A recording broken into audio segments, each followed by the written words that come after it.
highest honor, thanksgiving, power, and glory belong to our dearest, the Lord, Papa Jesus. Serves Lord, pagpagana tayo ng Kristo. Ngayong gabi sa Panginoon Diyos, o ngayong gabi sa matapos ka nato. Salamat sa Panginoon Diyos nga padayon tagit i-gunitan o ibabag ni matak na yamping ang professional sa bukas simana. O salamat sa opportunity nga kita magpadayon sa pagsingko, pagdayon ko himayan, pagpasalamat sa Panginoon Diyos. Kung sento na ito napisingkaan sa mga pagdayon, pagsingko, paghimayan, pagpasalamat sa Panginoon Diyos. Gusto kong sugod mag-acto. Hallelujah, hallelujah, mandali ko na may mga mga Diyos ang wala. Tag-iyas ka na yung words lang at isyutan.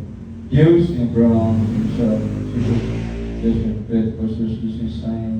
Diyos, ang sanggan, sa Church, hallelujah. May gabi, pinamamalamasa, Panginoon Diyos, salamat o Diyos. Salanggihan sa mga kinabi, kami magadahin kong isipaw, kimayang, salamat ka mo. Diyos, ang gabi, dilita ko sa Diyos, salamat o Diyos. Ngayon kami mabalan o Diyos, hallelujah. Hinggan sa pagsugod sa Joyful Song, Solemn Song. Bisan pa sa Bible study, kita din pag-uli sa mga memorable sa mga kanakaan ng sa closing prayers sa pinabahan. Ikaw, Diyos, magubad ka na mo o kuha mo pagkadlan sa kawin sa taliwala Diyos. Kung tayo may wisdom mo Diyos, hallelujah, hallelujah, Diyos, hallelujah, hallelujah, na yung magamit sa among pagdanging pagsig, pag-imay kami mo Diyos. Dan kaya ang giampun sa iyong salamatan, lamang dawat sa gulang Panginoon Diyos. All the highest praise, honor, thanksgiving, power, and glory belong to Jesus. In Jesus we pray. Amen. Praise the Lord. Paghatag ni Beloved Mami, siya mag-lead sa praise and worship.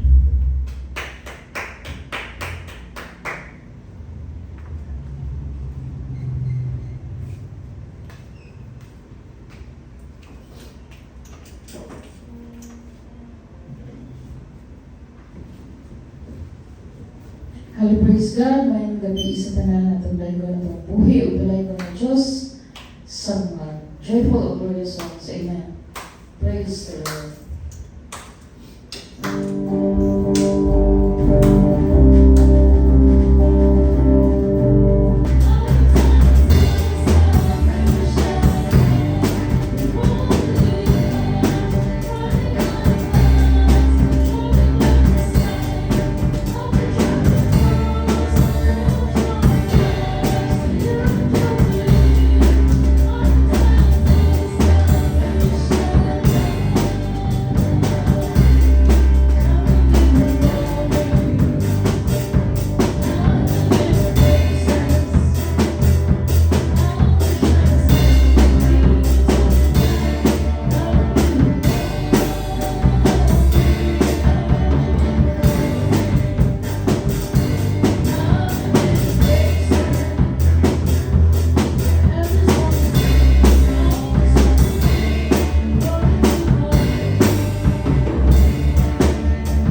Into your courts I will enter, Maker of heaven and earth. I tremble in your holy presence. Glory in your sanctuary. Splendor and majesty, Lord, before you.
Our Father, who art in heaven, hallowed be thy name. Thy kingdom come, thy will be done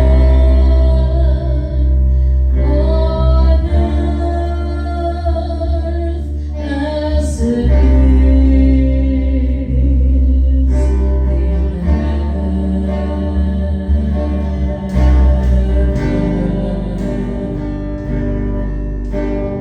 Give us this day our daily bread, and forgive us our debts as we forgive our debtors. And lead us not into temptation, but deliver us away from evil. For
all that is praise, glory, honor, power, thanksgiving, and might belong to dear Lord Jesus. Hallelujah. Praise the Lord.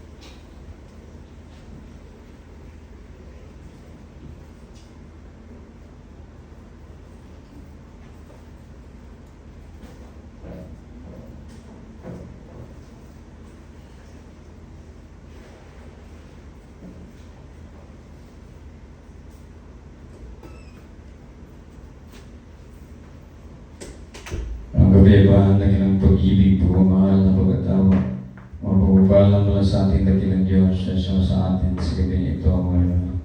Sa Lord, palabagan natin ang bilang Diyos na naman.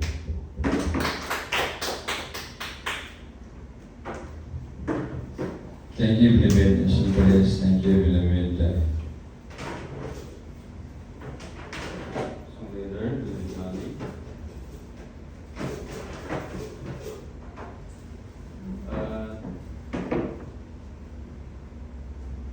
Dadago tayo sa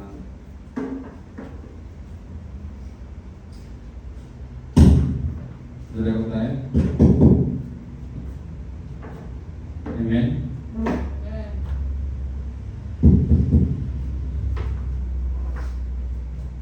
Dadago tayo sa Bible study. Ang Bible study ay sa book of Deuteronomy Kapitulo 33, versikulo 1 hanggang 15 po mga minamahal.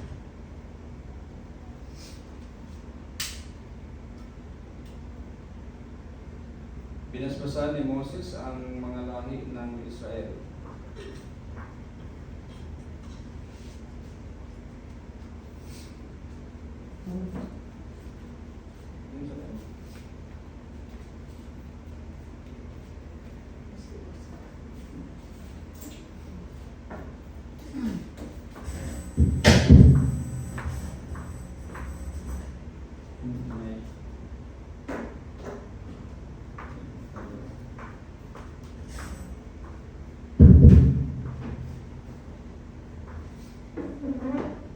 Binasbasan ni Moses ang mga lahi ng Israel.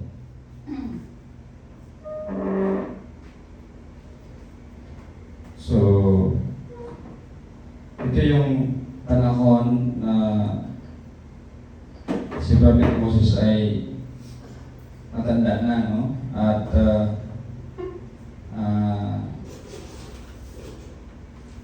sinabihan siya ng Diyos na siya'y mamamatay na. At hindi siya pinapasok sa Kanaan dahil siningil ng Diyos yung kanyang kasalanan nung siya ay nag-doubt, no? Siya ay nagdalawang isip na ipagtanggol ang Diyos sa mga tao, no? Sa mga salita, kung saan sila ay nagdalawang isip din, no? Nagre-rebelde sa Diyos doon sa Meriba. Isa natin, ito ang basbas na sinabi ni Moses na lingkod ng Diyos sa mga salita bago siya namatay. Sinabi niya, dumating ang Panginoon galing sa Sinai. Nagpakita siya galing sa bundok ng Seir. Katulad ng pagsikat ng araw, sumikat siya sa mga tao galing sa bundok ng Paran. Dumating siya kasama ang libu-libong mga anghel, at ang kanyang kanang kamay ay may dalang naglalagablab na apoy. Tunay na minamahal ng Panginoon ang kanyang mamamayan.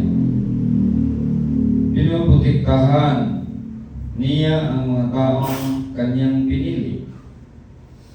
Kaya siya'y sinusunod nila at tinutupad ang kanyang utos. Ibinigay ni Moses sa ating mga lahi ni Jacob ang kautusan bilang mana. Naging hari ang Panginoon ng Israel na magtipon ang kanilang mga pinuno at ang kanilang mga angkan. So ito talaga yung purpose ng Diyos, no, na marami ng hari sa paligid ng Israel. At ayaw ng Panginoon na magkaroon ng hari ang Israel. Pero nagpupumilit ang mga Israelita at pinagbigyan sila ng Diyos. Pero gusto ng Diyos sa umpisa pa lang na siya ang kilalaning hari. No? Siya lang, wala nang iba. At siya ang kakalinga sa kanyang mamamayan. Hindi kailangan na yung hari kasi nandiyan siya sa pamagitan ng mga propeta. Tulad ng ginawa niya sa panahon ni Prophet Moses. Gusto niyang ipagpatuloy yun. No? Kaya, nung ang mga Israelita, mga tao, ng anghel, ng hari, no? Kay Samuel, parang nagalit si Samuel, no? Kasi hindi naman yan talaga ang gusto ng Diyos na mangyari. So, So pinagbigyan sila ng Diyos, kaya nagkaroon sila ng hari. Ang unang hari nila ay si King Saul. No?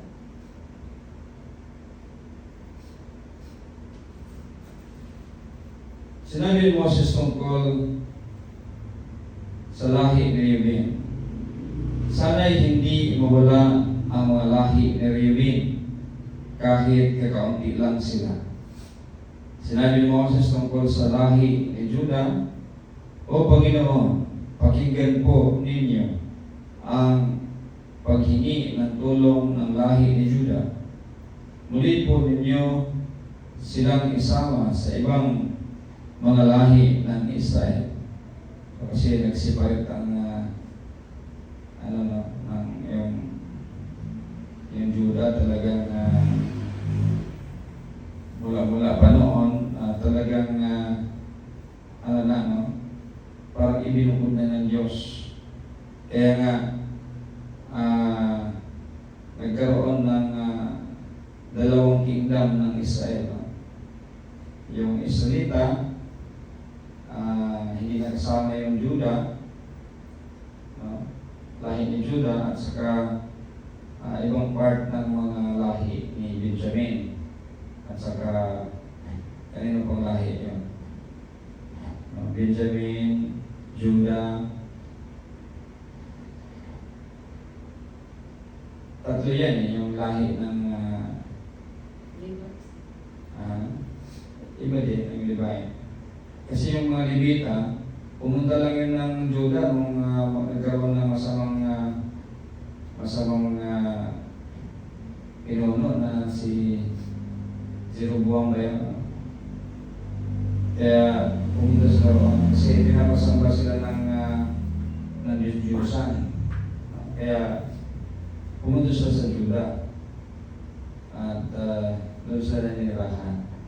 Doon sila din naglilingkod. No? Kung meron pang Benjamin at Manasseh yata, no?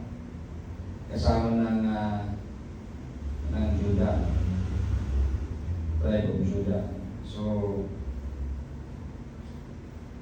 kaya naging ibang kingdom, no? Ang Judah. So, muli po ninyo silang isama sa ibang mga lahi ng Israel. Protektahan at tulungan ninyo sila laban sa kanilang mga kaaway. Sinabi ni Moses tungkol sa lahi ni Levi, O Panginoon, ibinigay po ninyo ang Urim at Tamim sa tapat ninyong mga lingkod na lahi ni Levi. Sinubukan ninyo sila sa masa at sinaway sa tabi ng tubig ng Meriba. Nagpakita sila ng malaking katapatan sa inyo. Kaya sa kanilang mga magulang, mga kapatid, nagpakita sila ng malaking katapatan sa inyo kaysa sa kanilang mga magulang, mga kapatid at mga anak. So, ito yung lahi ni Levi, no? Kasi pinili ito ng Diyos din na maglingkod sa Kanya. At nakaulian nga, no? Kasi sa utos ng Diyos na ang magiging pari ng Israel ay mula sa angka ni Levi at particularly sa angka ni Aaron, no?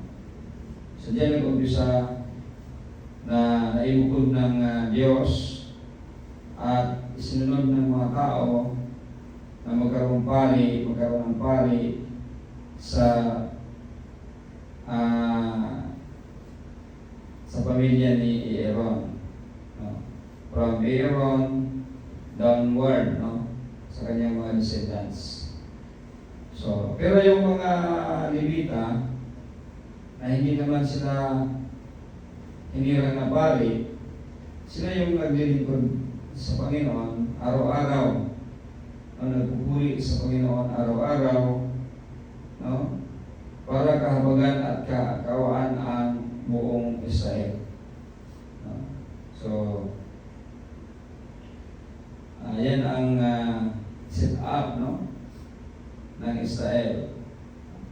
Pero nung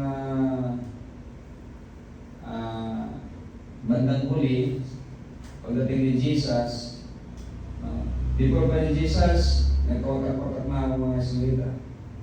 Nagkaroon na sila ng ibang Diyos. Nagsamba na sila ng mga bato kahoy silinto. Yan po ang nangyari. So, ginalit din ang Diyos. Tuturuan nila ang mga salita ng inyong mga utos at tuntunin. At maghahandog sila ng insenso at mga handog na sinunog sa inyong altar. O Panginoon, pagpalain niyo po sila at sana'y masiyahan kayo sa lahat ng kanilang ginagawa. So kung noon, mga handog, no? Yan yung mga handog na sinunog ang tinatanggap ng Diyos sa pamagitan ng mga Levita, kasi sila yung authorized na mag-perform ng mga ganito, mga paghahandog. Pero sa atin ngayon, hindi na yan. Kasi ang paghahandog nila noon ay parang isang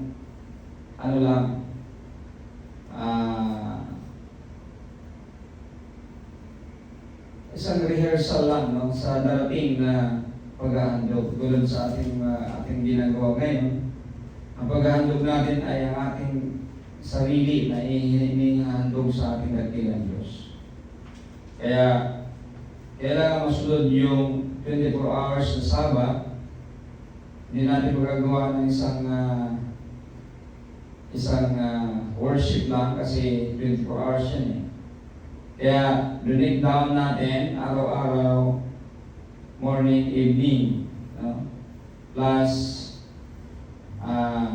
kapag walang mga hindi busy, walang ginagawa, no? Meron din tayong 3 o'clock and 6 o'clock na pagpupuri. So, upang yung 24 hours na nire-require ng Diyos sa atin bawat isang linggo o bawat semana, no, ay atin pong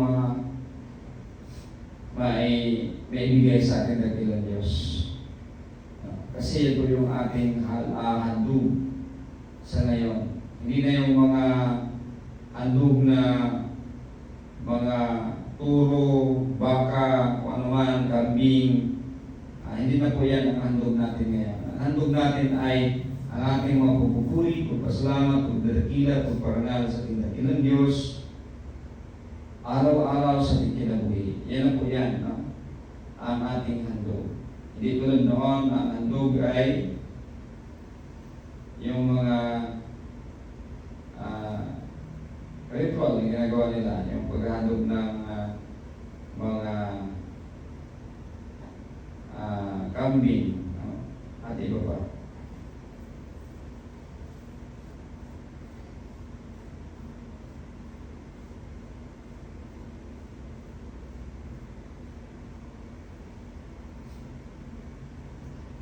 Ibagsag po ninyo ang kanilang mga kaaway upang hindi na sila makabangon pa. Sinabi ni Moses tungkol sa lahi ni Benjamin, minamahal ng Panginoon ang lahi ni Benjamin at ilalayo niya sila sa kapahamakan at pinoprotektahan sa buong araw. Ganda, no? Sinabi ni Moses tungkol sa lahi ni Jose, sana'y pagpalain ng Panginoon ang kanilang lupain at padalhan silang lagi ng ulan at ng tubig mula sa ilalim ng lupa.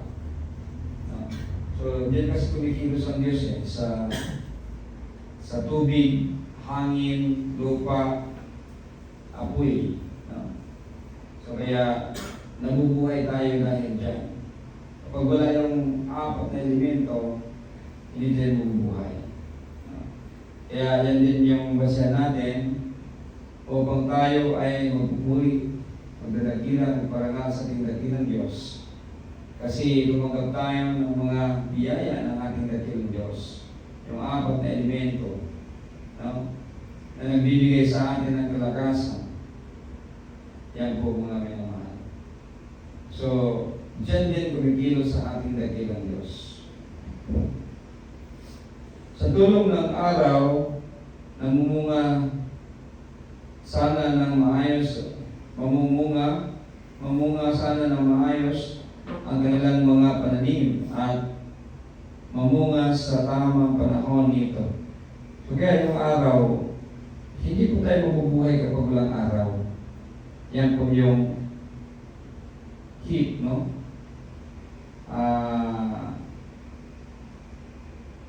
Yung apoy na kung wala yan, hindi po tayo mabubuhay. Hindi po tayo mabubuhay mga minamahal. Kung wala yung hangin, hindi po tayo mabubuhay. Kung wala yung lupa, hindi po tayo mabubuhay. Kung wala yung tubig, hindi po tayo mabubuhay. Lahat yan ay ang mga kamangha-manghang gawa ng ating dakilang Diyos. So, kung tapat ang ating dakilang Diyos sa atin, dapat maging tapat din tayo sa Kanya. Kasi ibinigay ng Diyos yung apat na elemento na yan na walang bayad. Di ba? May meter ba para huminga ka? Wala naman. May meter ba na para magdanim ka dyan sa lupa para makakain ka? Wala naman. No? Sa apoy, sa sun. Yan kasi yung napaka-importante sa atin. Kasi hindi tayo mabubuhay kapag walang sun. Walang mga pananim na tutubo kapag walang araw. At tayo din, mapapaaga ang ating buhay kapag hindi tayo nasisikatan ng araw. Kasi ang sikat ng araw ay nag-charge sa ating katawan. Yan po mga minamahal. So, napaka-importante ang sikat ng araw para sa ating katawan upang yung mga parte ng ating katawan na nangangailangan, no? Ng energy galing sa araw, nag-charge po yan. No? Mayroon po tayong mga receptor sa ating katawan. Mayroon tayong parang battery, no? Na nag-absorb ng sinag ng araw at ino-convert ito ng mga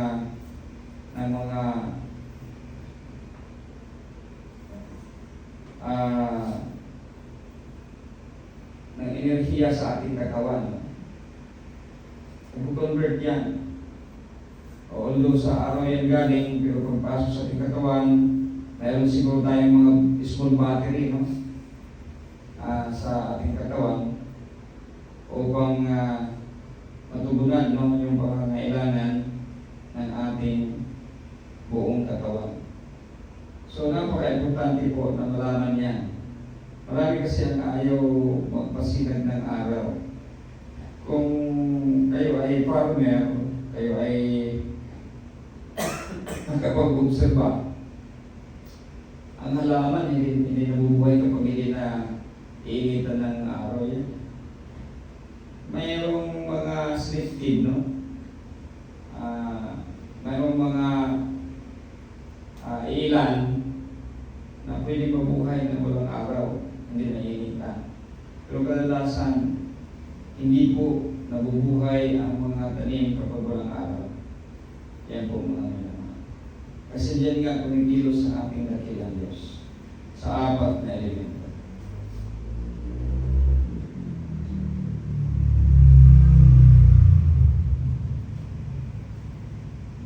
Sa tulong ng araw, mamunga sana ng maayos ang kanilang mga pananim at mamunga sa tamang panahon nito. Sana ang kanilang sinaunang kabundukan at kabululan ay magkaroon ng mabuti at masaganang mga bunga. Umani, sana ng pinakamagandang produkto ang kanilang lupa dahil sa kabutihan ng Diyos na napahayag sa kanila sa naglalagablab na mababang punong kahoy. Manatili sana ang mga pagpapalang ito sa lahi ni Jose dahil nakakahigit siya sa kanyang mga kapatid. So, maganda yung kanyang panalangin para sa lahi ni Jose. Kasi nga si Jose ay alam naman natin na Brother Joseph ay naging instrumento ng Diyos. At dinabayan siya ng Diyos para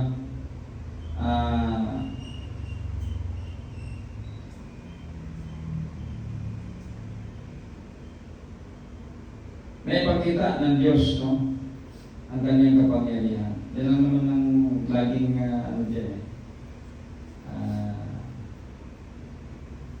ma-observe natin dyan. Pagkakamitin ka ng Diyos upang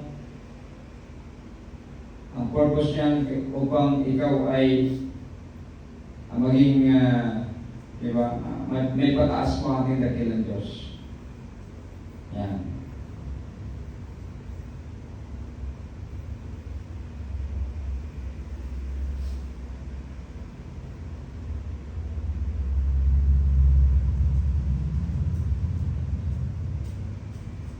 Ang kanyang lakas ay katulad ng lakas ng batang-bakang lalaki.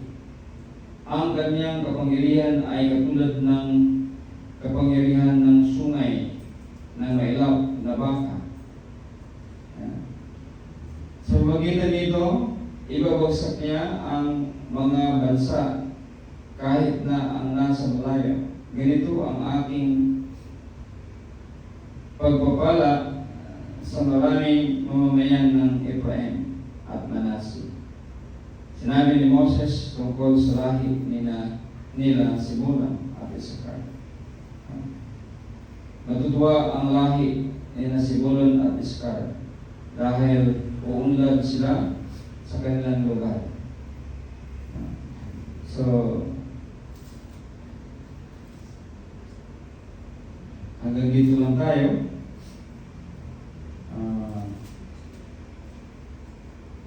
Malapit ito tayo matapos bukas. Lobby natin na kailan Diyos matapos natin ito. Konti lang. Matapos tayo sa Book of Deuteronomy. So, tandaan natin mga minamahal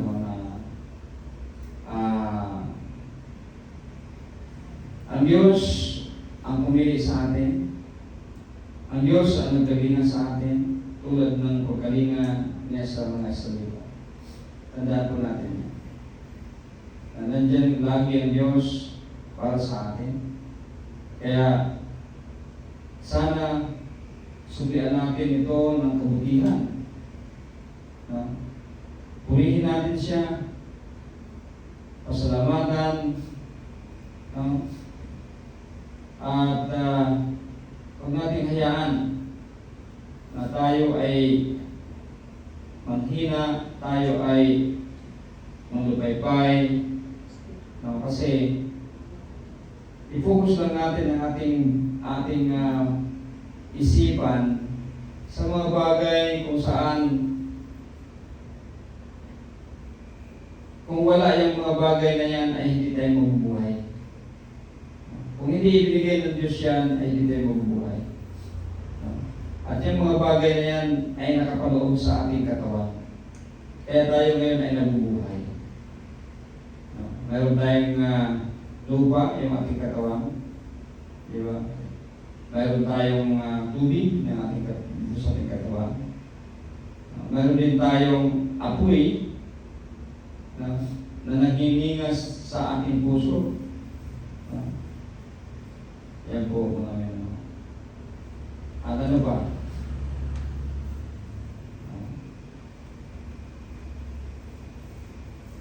Hangin pumapasok sa ating katawan upang makahinga tayo. Mga pagkain na kinakain natin, yan po ay nagsisimbolo at galing sa lupa po yan. Yan po mga naman. I-focus lang natin ang ating isipan sa mga bagay na yan. Lagi natin maalaala ang ating dakilang Diyos upang hindi natin siya makalimutan.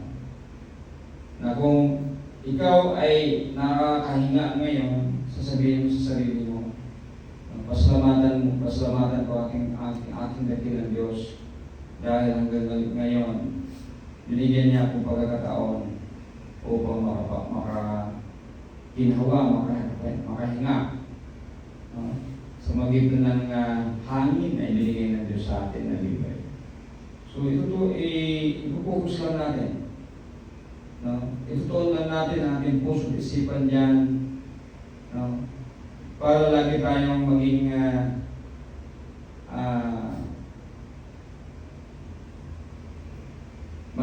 madasigon, active talagi sa pagpupuri, pasalamat, pagdadakila, pagparangal sa ating dakilang Diyos. Awitan natin.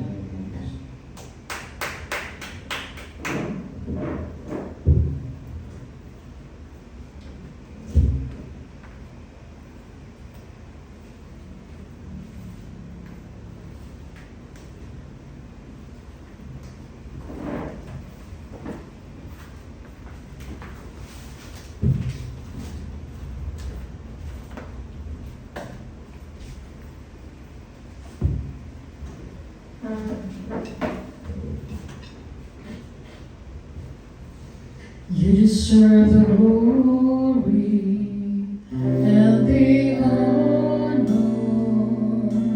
Lord, we lift our hands in worship as we magnify your name. You deserve the glory and the honor. Lord, we lift our hands in worship as we magnify your name. You are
Delivering all the warriors of Allah, the years of review, as long as you use Abraham, Isaac, Jacob, those of the better apostles, the saints, science, sound, God, sound, church.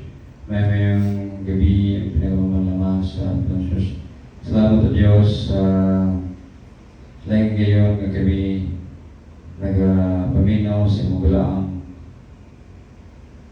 pulong mo Diyos, sa mga pulong mo tunan, di may ikawang may disusong na singkasi, ang kinimagamit sa kinabiuyan, sa mabadasig, mapalingon, mapadugang, sa ang pagsalit ka kanina.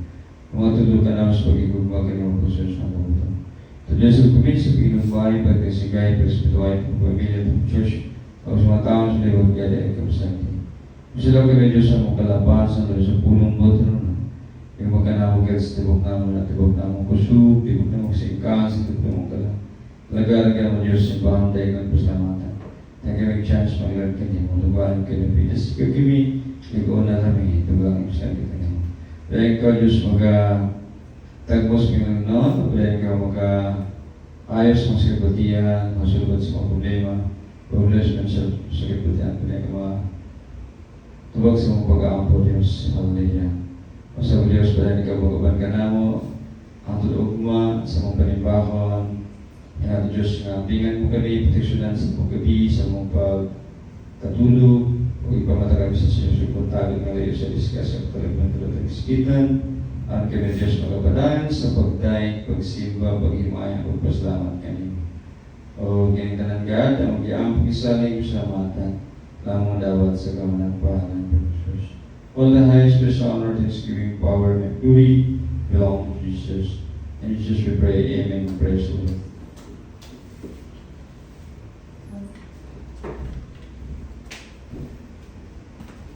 Salamat sa kanya Diyos. So,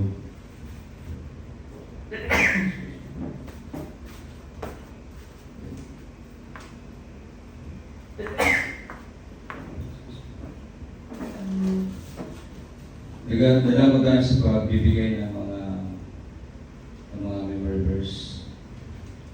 Atong tawag si Beloved Sir o mga bigyan ng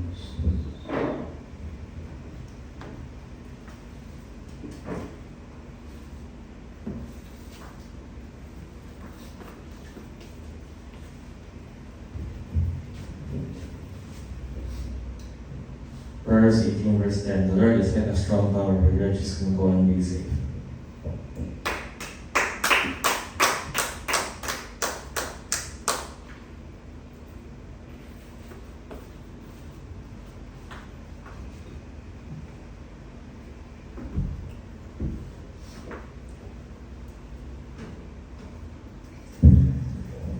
Proverbs 3 verses 5 to 6. Trust in the Lord with all your heart and lean not on your own understanding. Always acknowledge Him and He will make your path straight.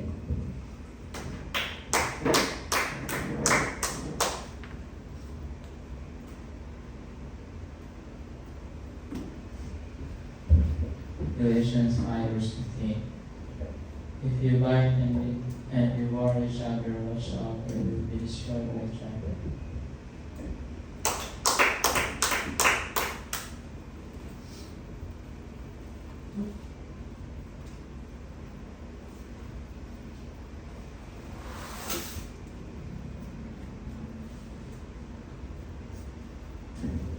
Do not neglect to do good and share what you have, for such sacrifices are pleasing to God. Hebrews chapter 6 verse 33. Amen. Praise God.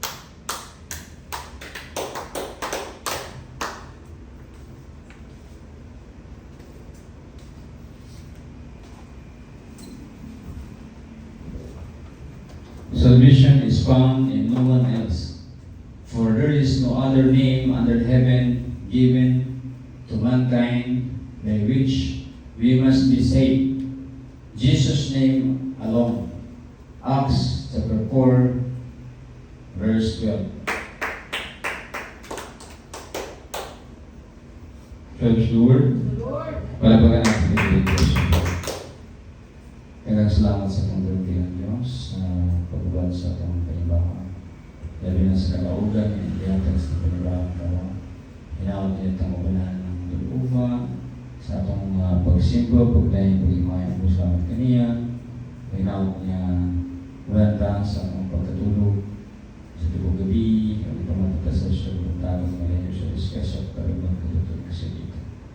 Usap ka na kung tanadasigan ka sa tingin ng Diyos, ka na tagaan o pusog, kabasko, kabislawas, no blood pressure, no high blood sugar, no digestive function, kalitong sa mga kasingkasing, kaya sa mga problema. Problema siya sa pagkakatiya. Pag kalayan itong bilang ng Diyos, atay siyang gugmo, kalaw yung ganda natin. O, hinawag nga padayan na itong hinunduman, kanunay, ang atong pagsimba, pagdahin pagmaya, pagsawa sa Diyos at kawadlaw, huwag kagabi, in between, hindi na ito kalimtan, kinahanglan kita na magpuri sa atong bilang ng Diyos. Aron na kanunay nga limpyo atong mga kasing-kasing o gangenta sa pagsimba, pagdahin, pagimaya, usap sa Diyos. O sa closing prayer, atong tawag si Lord Iron, siya mag-lead sa closing prayer.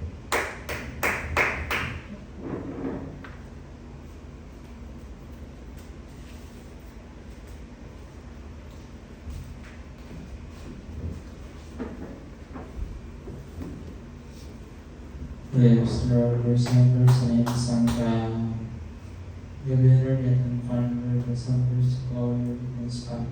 So, masalsi ba ng traditional ng pang Summers, Pagkakalos, mga blood of more lovers, mga Pagkakalos, Bless, Precious, and Blessed, and Governor, and Maturo, and so matawag mga tawag, Bless, Precious, and Blessed, and Tower of Hunter, Governor, Tawan, and Tawas, whenever we can precious na another yung festival ng tansa sa Panginoon Pinisus na sa atin sa Pilipinas service it's all sa palapaka service answer community this is our process service it's a musipon na mamugang service sa mga mamugang service covering birth service sa organs service panglawas service one basket ng batin po yung next steps. Jesus save, Jesus seals, Jesus from vibration, Jesus the shepherd, thank you for the place of all your glory and power to hear the Lord Jesus. His name pray and praise the Lord.